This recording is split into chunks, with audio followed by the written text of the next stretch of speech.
Las mociones de censura han sido aprobadas. El Congreso de Perú destituye al presidente interino José Geri, convirtiéndose en el octavo cambio mandatario en casi una década de inestabilidad política en el país. Surgen nuevos detalles sobre el responsable del tiroteo mortal en Rhode Island. El sospechoso habría asesinado a su esposa y a uno de sus hijos. El lado más oscuro del caso de Epstein resurge en Nuevo México. Una comisión especial indagará si en el Rancho Zorro se cometieron crímenes aún más graves de lo que se conocían. Ciudadanos estadounidenses latinos con el temor de hablar español en público. Las condiciones actuales en el país llevan a muchos a cambiar sus hábitos para no ser blanco de redadas o de ataques racistas.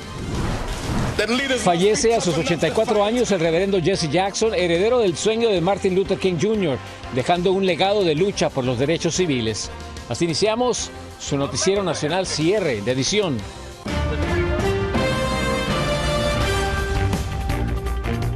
¿Qué tal? Muy buenas noches, bienvenidos a su noticiero nacional cierre de edición. Mil gracias por acompañarnos.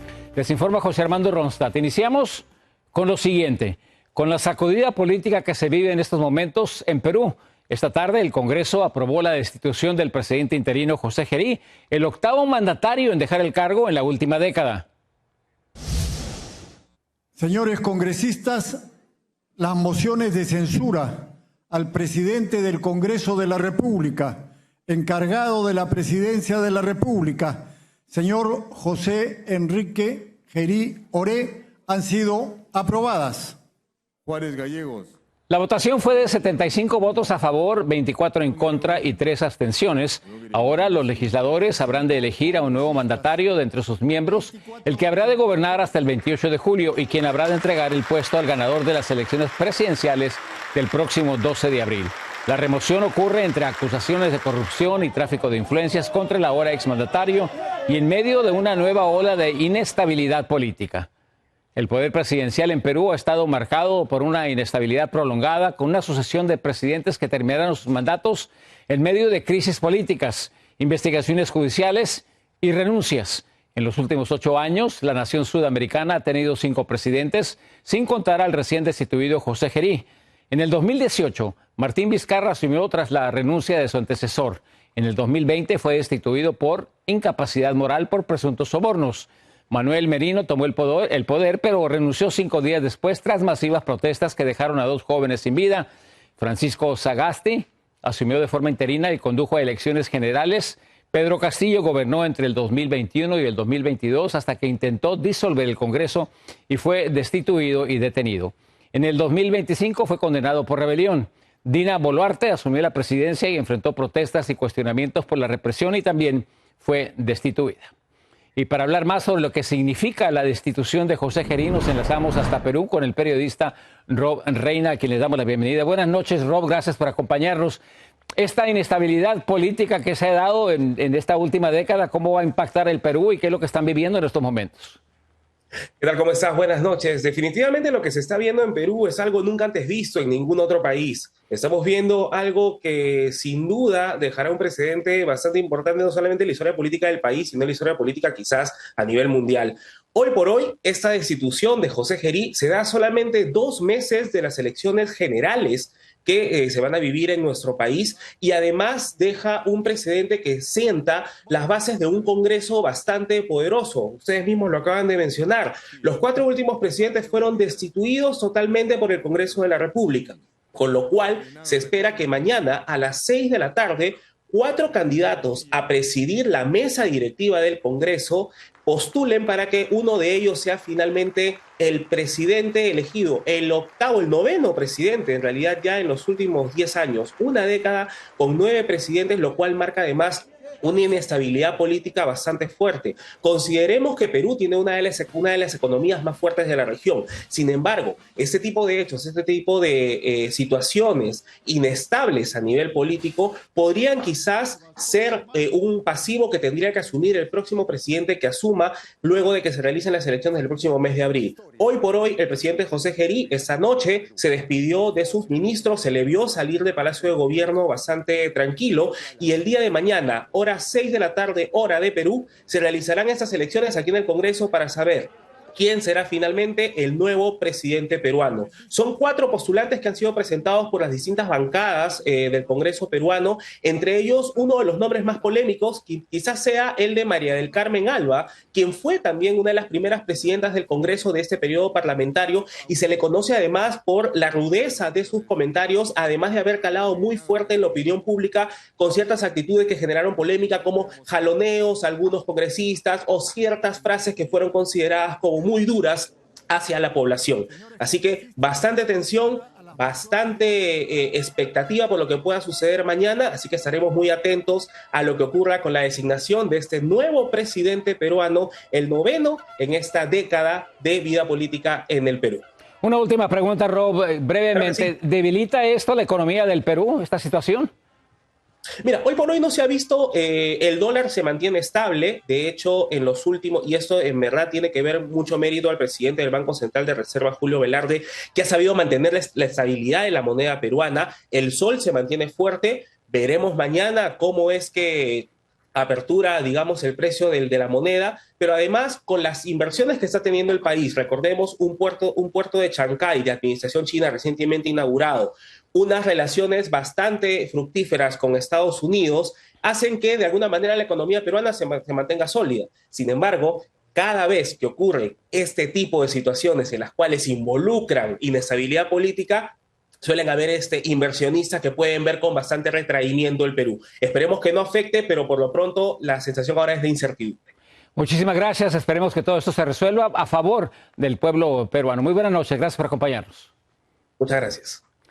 En otra información, un joven de 18 años, identificado como Carter Camacho, originario de Georgia, fue detenido tras correr armado hacia el Capitolio en Washington, D.C. con una escopeta cargada. Esto es lo que sabemos. La policía del Capitolio informó que el sospechoso estacionó su vehículo muy cerca del edificio y comenzó a avanzar hasta que los agentes le ordenaron tirar el arma. He exited the vehicle with a shotgun and began running towards the Capitol up the walkway just behind me. And as he approached the Capitol police officers observed this individual, challenged him, and ordered him to drop the weapon and get on the ground, which he did comply with. Camacho también portaba municiones adicionales y equipo táctico en su auto. Encontraron un casco blindado y una máscara antigás. El sospechoso enfrenta varios cargos por posesión ilegal de armas. Y hoy se sabe más de la persona que abrió fuego en una pista de hielo en Rhode Island. La jefa de la policía de Pawtucket, Tina González, ha identificado al atacante como Robert Dorgan, de 56 años, quien también usaba el nombre de Roberta Esposito, pero aún se desconocen las razones del ataque. Obviously, the investigation is ongoing. We continue to look into maybe what the motivation was. We're not sure at this point what the triggering event was that happened yesterday. We are conducting several search warrants at this time, looking for additional information. Dorgan aparentemente se suicidó, mató a su ex esposa Rhonda y a su hijo adulto Aiden e hirió a 3 personas más. Trabajaba y residía en Maine. Y el estado de Nuevo México está enfocando su atención sobre el llamado Rancho Zorro, que fue propiedad de Jeffrey Epstein, aprobando una comisión especial para analizar nuevas denuncias y posibles evidencias vinculadas a los crímenes cometidos por el pederasta. Antonio Belche desde Miami nos tiene el siguiente reportaje.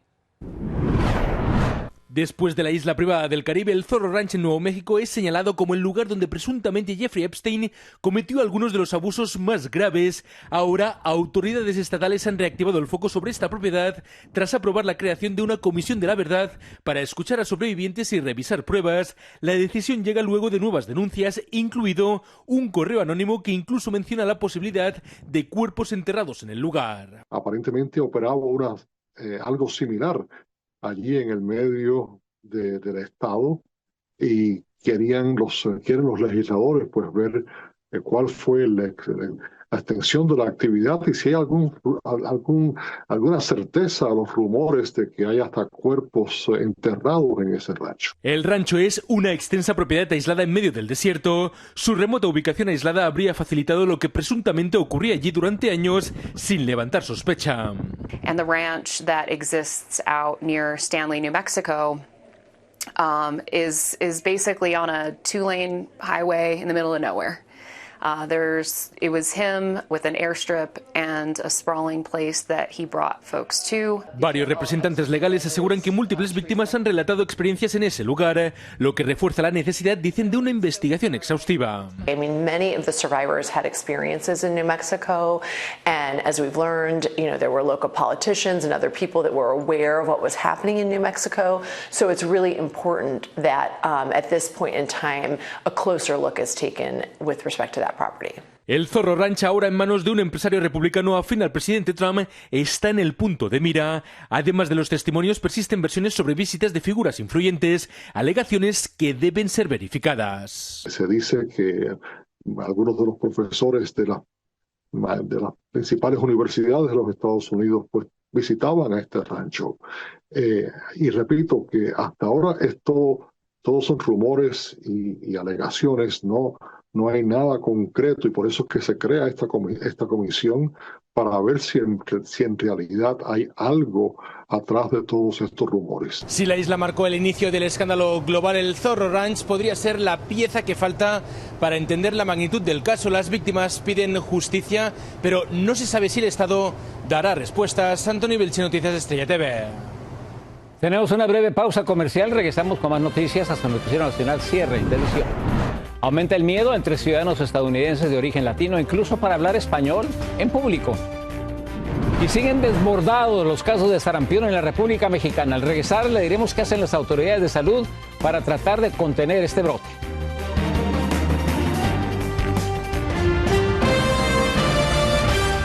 Mil gracias por continuar con nosotros. Un nuevo sondeo de Reuters Ipsos muestra que la aprobación de las políticas migratorias del presidente Trump han caído a su más bajo nivel desde que regresó a la Casa Blanca. Solo 38% de los encuestados dijeron que el mandatario hace un buen trabajo en cuestión de migración. En enero el número era de 39% y de 50% en los primeros meses de cuando el presidente regresó a la Casa Blanca. En otras noticias, el temor a las redadas migratorias no solo afecta a los indocumentados. Ciudadanos estadounidenses de origen latino dicen sentirse vigilados y cuestionados en su propio país, incluso por solo hablar español en público. En Phoenix, Arizona, Rubén Pereira nos tiene más reacciones. Con unos familiares siento que han dejado de hablar español y se han querido americanizar. Lo que describe Ela no es un caso aislado. Según una reciente encuesta, 2 de cada 3 latinos nacidos en Estados Unidos dicen que su situación ha empeorado en el último año. Un clima que, aseguran, los ha llevado a sentirse observados en medio del endurecimiento de los operativos migratorios. Se ha mirado que a los ciudadanos americanos también se los están llevando, aunque les digan a los agentes que tienen documentos. El mismo estudio revela que más de la mitad teme que ellos o un familiar pueda ser deportado. 6 de cada 10 dicen haber visto redadas en su comunidad, mientras otros aseguran haber modificado su rutina diaria o incluso cargar documentos de ciudadanía por precaución. Se cuestionan, ¿puedo ser mexicano? ¿Puedo presumir mi cultura? Y ahora con esto que ha pasado, con todas las redadas, algunos le han bajado al tono de ser latino. Para muchos ciudadanos latinos el temor ya no es solo a la redada, sino a ser tratados como extranjeros en su propio país e incluso a tener mayor probabilidad de sufrir actos de discriminación. Experiencias como estas, asegura Irma, ya se viven en lo cotidiano. La ciudadana estadounidense residente de Phoenix dice que recientemente enfrentó un episodio que nunca había vivido. Esta persona me dijo de groserías, me corrió de su propiedad, me trató pero feo, me preguntó mi estatus legal. Nunca me habían hecho eso a mí. La verdad, sí me sentí mal. Sin embargo, pese al clima de tensión, él asegura que más allá del miedo, su identidad y su cultura siguen siendo motivo de orgullo. Al final del día siempre van a ser lo que son y es mejor ver lo bonito de su cultura que ver todo lo feo que quieren decir lo que somos. Rubén Pereira, Noticias Estrella TV. En otra información, en el estado de Colorado, por lo menos 4 personas murieron en un choque múltiple que involucró unos 30 vehículos en una carretera al sur de Colorado Springs. El accidente ocurrió en medio de fuertes vientos que levantaron polvo y provocaron condiciones conocidas como cortina café, con visibilidad casi nula para los conductores. La vía fue cerrada en ambos sentidos mientras continúan las investigaciones. Y una fuerte explosión en una iglesia al norte de Nueva York causó heridas a varias personas. Los lesionados fueron el pastor de 43 años y 4 bomberos del departamento de Boonville. Todos son reportados en condición crítica pero estable. La policía señaló que no hay señales de que se haya tratado de un crimen. Y en México aumenta la emergencia y la preocupación porque el sarampión sigue propagándose rápidamente y los infectados ya casi alcanzan los 10,000. Vamos a la Ciudad de México, ahí se encuentra Arturo Vega, quien nos dice qué están haciendo las autoridades de salud para frenar esta propagación. El número de contagios de sarampión en México va en aumento. Según la Secretaría de Salud, existen 9,850 casos confirmados y 31 defunciones desde febrero de 2025 a la fecha. Para blindarse ante este brote, la apuesta en la estrategia de vacunación es atender a 2.5 millones de personas a la semana. Lo que buscamos es que antes de que las tasas de transmisión sean muy grandes y sea difícil contenerlas, tenemos que vacunar a la población para cortar esas tasas de contagio y reducir la velocidad de la transmisión y así contener el brote. De enero de 2025 a la fecha se han aplicado 16 millones de dosis y hay disponibles 27 millones más. Los grupos prioritarios son infancias de 6 meses a 12 años que no cuentan con ninguna dosis o requieren refuerzo, personas de 13 a 49 años sin antecedente vacunal o esquemas incompletos. No hay problema de desabasto de vacunas, incluso estamos comprando más vacunas para que no haya ningún problema. La Organización Panamericana de la Salud son alrededor de 15 millones de vacunas más. La Secretaría de Salud lanzó la página de internet Donde Me Vacuno, con más de 21,000 puntos disponibles en todo el país. En la Ciudad de México, los módulos instalados atienden a cientos de personas. Nosotros ya no sabemos si nuestros papás sí tuvieron esa cultura de realmente de cubrirnos esas vacunas. Yo en lo personal a mis hijas sí se las cubrí, pero a mí yo no sé si realmente la tengo cubierta, pero por responsabilidad vine a vacunar. Si el Estado nos está ahorita apoyando con vacunas, los debemos aprovechar y pues quitarnos de la desinformación que dan las personas o la sociedad antivacunas, porque por algo están. Hay 11 entidades federativas que concentran la mayor incidencia. Entre ellas destacan Jalisco, Chiapas, Sinaloa y Ciudad de México. Los empresarios mexicanos se sumarán a la campaña de vacunación para controlar el sarampión previo al Mundial de Fútbol, evento que generará alrededor de 3,000 millones de dólares de derrama económica y que no quieren que sea opacada por los contagios de esta enfermedad. Desde la Ciudad de México, Arturo Vega, Vivanco, Noticias, Estrella TV. Los invitamos a que sigan con su noticiero nacional Cierre Edición. Regresamos con más información. La fiesta estuvo en grande en Nueva Orleans. Miles de turistas y residentes gozaron durante el colorido desfile de Mardi Gras. Hay luto en Estados Unidos por el fallecimiento a los 84 años del reverendo Jesse Jackson. Deja atrás un legado de igualdad, justicia. María Teresa Sarabia nos tiene su historia en el siguiente reportaje. Muy triste, con profundo dolor. Lamento su fallecimiento. Es el sentir de quienes conocieron de cerca al reverendo Jesse Jackson, considerado heredero del legado del doctor Martin Luther King Jr., con quien marchó en la lucha por los derechos civiles en Estados Unidos durante décadas.